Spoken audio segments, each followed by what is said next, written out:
4.3 lesson बनाने के लिए 4.3 लेसन बनाने के लिए जो है ना आपको पहले समझना होगा। क्या करना होगा? समझना होगा। क्या समझना होगा? कि मूलों की प्रकृति। मूलों की प्रकृति। मूल क्या होता है? मूल होता है कि कोई भी द्विघात समीकरण होता है ना, एग्जाम्पल में ले लीजिए 2x² प्लस 4x प्लस 5 बराबर 0। ठीक है, माना कि एग्जाम्पल लिए, तो इसमें से हम पहले निकालते थे गुणनखंड विधि से, तो इसमें से x का मान निकालते थे कि नहीं? x का मान निकालते थे कि नहीं? एक क्या को निकलता था? मान लिया 2 और 3 निकला। क्या को निकला? 2 को निकला। इसी को हम क्या बोलेंगे? मूल बोलेंगे। क्या बोलेंगे? मूल। उसी प्रकार किसी भी समीकरण, द्विघात समीकरण में x का मान निकालना, अर्थात x का मान जो होगा वो क्या कहलाएगा?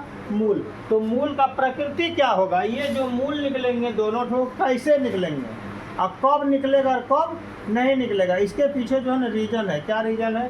कि ये आपको जानना होगा कि कैसे निकलेगा और कब निकलेगा। जिसका प्रकृति क्या है कि अगर d बराबर d 0 से बड़ा हो, ध्यान दीजिएगा, d का मान क्या होगा? 0 से बड़ा होगा। आप बोलेगा कि d क्या है? हैं? तो d को अंग्रेजी में क्या बोलते हैं? डिस्क्रिमिनेंट। क्या बोलते हैं? डिस्क्रिमिनेंट। इसको हिंदी में बोलते हैं विविक्तर। क्या बोलते हैं? विविक्तर। तो विविक्तर को ही बोला जाता है शॉर्टकट में d। तो d का मान अगर 0 से बड़ा हो तो 2 भिन्न मूल प्राप्त होंगे। भिन्न मूल का मतलब होता है 2 को मूल तो प्राप्त होगा, लेकिन कैसे प्राप्त होगा? अलग अलग। कैसे अलग अलग? देखिए, एगो 2 है, एगो 3, अलग अलग है। एक 2 है, एक 3 है, अलग अलग है कि नहीं? अब बताइए 4 और 5 अलग अलग है कि एक है? अलग अलग। जब भी होगा कैसे होगा? अलग होगा, अलग अलग प्राप्त होगा। कब होगा? पता है कि जब d का मान 0 से बड़ा होगा तब। क्लियर हो गई?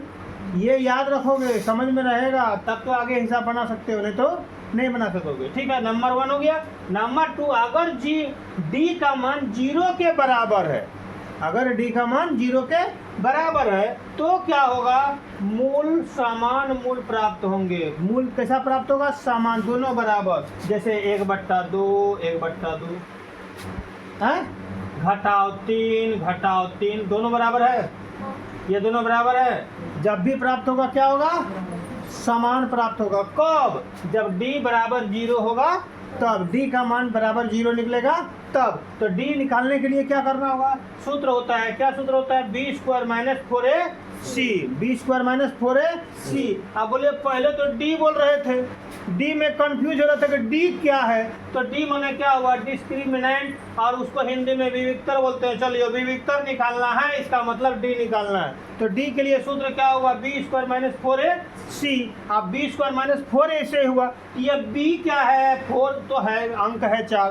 a क्या है? c क्या है? ये जानेंगे तब ना। तो देखिए यहाँ पर समीकरण लिखा हुआ है, समीकरण लिखा हुआ है ना, एक समीकरण, द्विघात समीकरण लिखे हुए हैं ना। इसमें से देखिए, ध्यान दीजिएगा, इससे पहले भी आप पढ़े हैं, जानते हैं। क्या जानते हैं? कि x² को जितना से गुना किया, x² को जितना से गुना किया वो क्या हो गया? a। क्लियर हो गई बात? x को जितना से गुना किया वो क्या हो जाएगा? b। और बिना चर में, अर्थात देखिए 5 क्या है यहाँ? c। समझ में आया? a b c समझ में आया?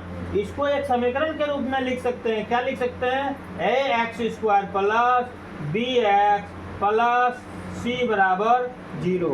मतलब x² को जितना से गुना किया वो क्या होगा? a। x को जितना से गुना किया वो क्या होगा? b। और इसके बाद जो अचल संख्या के रूप में रहेगा उसको क्या बोलेंगे? c। क्लियर हो गई बात? a b c समझ में आ गया? तो इसी प्रकार से d जब निकालना है क्या करना होगा? b² - 4ac। ये सूत्र को याद रखना होगा, ये सूत्र को याद रखना होगा।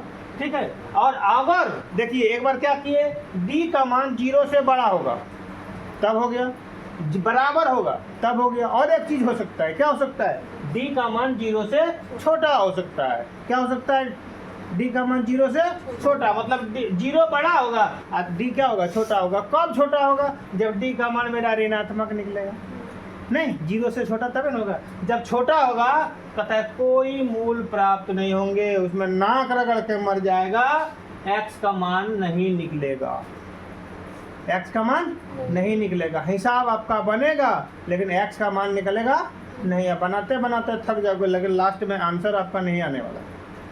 क्लियर हो गई बातें कि d का मान x का मान कब निकालना है, जब d 0 से बड़ा होगा तब, बराबर होगा तब, लेकिन अगर छोटा हो जाएगा तब निकलने वाला नहीं है। कहता है बेग से पैसा निकालो, तो बेग में पैसवा रहेगा तब नहीं निकालेंगे, पैसवे नहीं है बोलेगा पैसा निकालो तो कहाँ से निकाल नहीं सकेंगे हैं। जब d का मान 0 से छोटा होगा तो उसमें तो मूल है ही नहीं है, हमको बोलेगा मूल निकालो तो निकलेगा हैं। समझ में आई बात कि नहीं आई।